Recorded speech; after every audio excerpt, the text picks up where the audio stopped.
and Josh, they kind of really ignited that run and were able to get you guys the lead. What did you like about the way they played? Well, I was just searching for line. I mean, I was going up and down the bench looking for guys that were gonna, play at that level. And we had some guys tonight I didn't think they were mentally or physically ready for it. So I kept making subs, trying to find a group of guys that were going to compete the way that we want to compete, and that was it. So that's probably the first time that line has ever played together, honestly. But they, all five of them were fighting. All five of them were talking and engaged and making plays. But yeah, I mean that's what it takes to win at this level. You got to be willing to play that hard, and that group was. Coach, can you talk specifically about Julius Randle, just his game tonight? Yeah, I thought it was his best game so far. I think, like any player in this league, I think he's been a little frustrated that he wasn't starting.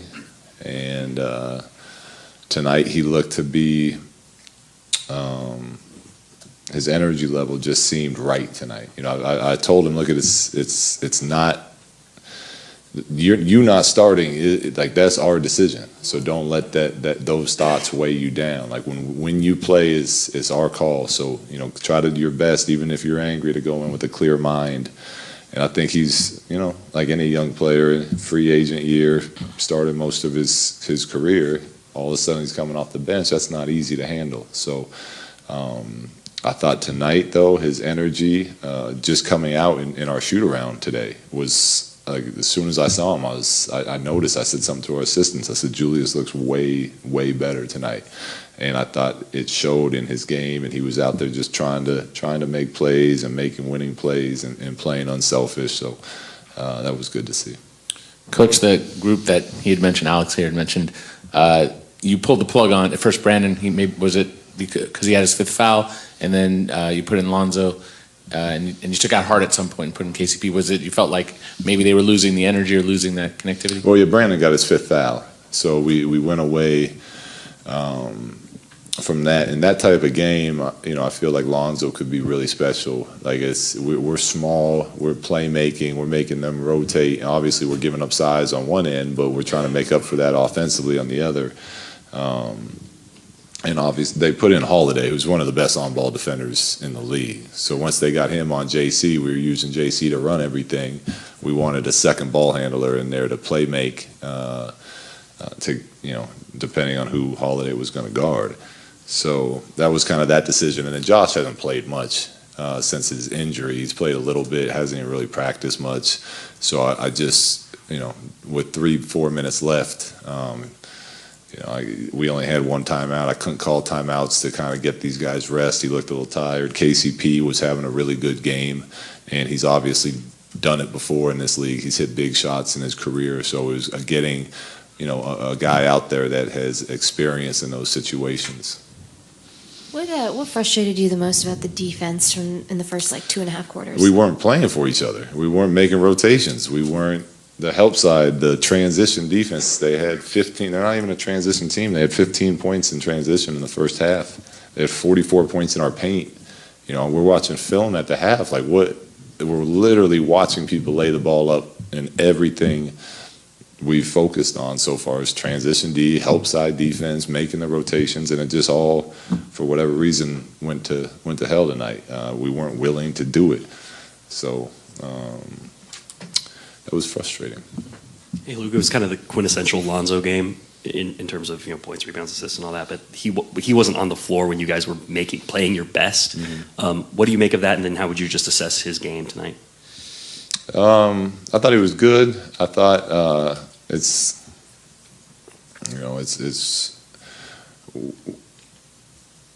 in this there's always, until you have the mega superstar, there's.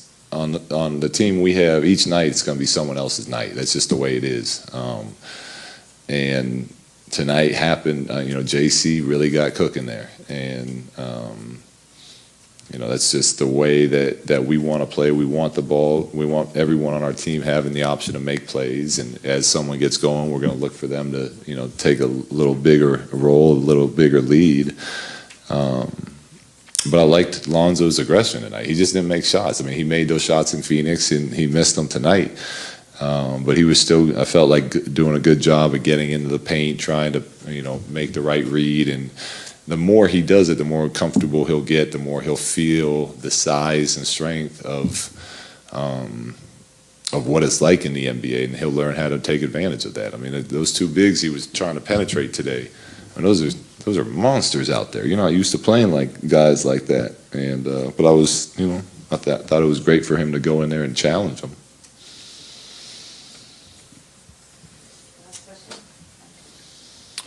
Lou, just with the pace and the play, how do you want to try to execute in the half court when you're not able to get stops and then get out and run?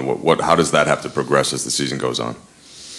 Well, we're not doing a great job of getting the ball from one side to the other. We're kind of getting stuck on the strong side of the court. So we got to do a better job of getting it swung, making the defense rotate, and then getting penetration downhill. It feels like we're getting pushed off our cuts a little bit and going east to west as opposed to north and south. But,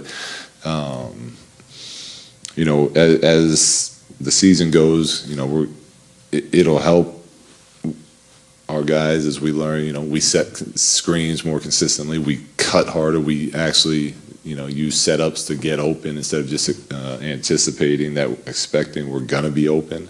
Those are the basic foundations of a good offense, catching it where you want to catch it, not letting the